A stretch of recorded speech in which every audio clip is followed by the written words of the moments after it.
Ito mga ka-boomers, pakita ko sa inyo ha. Ito yung before and after nito. Ito yung unang-una na dinala sa akin ng mga ng may-ari. Tingnan nyo kung ano itsura nyo.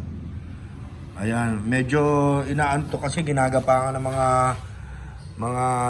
mga pusa. Ayan, tingnan nyo itsura niya na, oh. Iba na. Madami na siyang mga kalmot-kalmot. Ayan, oh.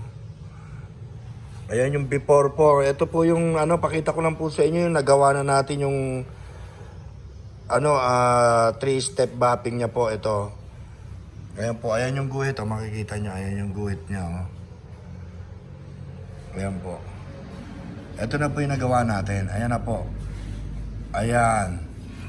Medyo maganda na po siya. Yun lang, ito po, hindi na po matanggal to dahil ito po yung mga dagta.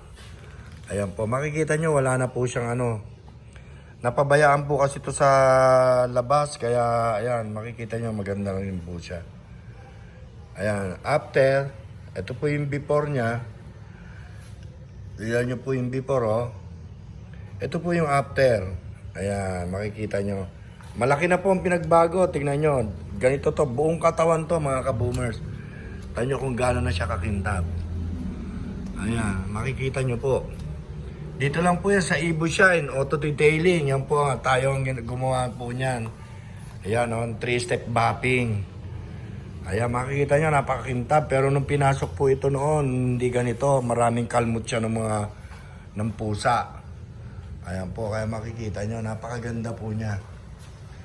Ready to release na po ito. Matutuwa yung may-ari nito pag nakita niya ito. Balak niya na nga pong pahilamusan. Sabi ko, wag muna, napakaganda ng pintura mo. Ito, subukan muna natin to, pakikita ko sa'yo. Kaya makikita niya ngayon na ganito pala kaganda ang kanyang pintura. Ayun lang po mga ka-boomers, maraming salamat sa panonood. Don't forget to subscribe, libre lang po, and keep watching to my videos. Thank you. Kaboom!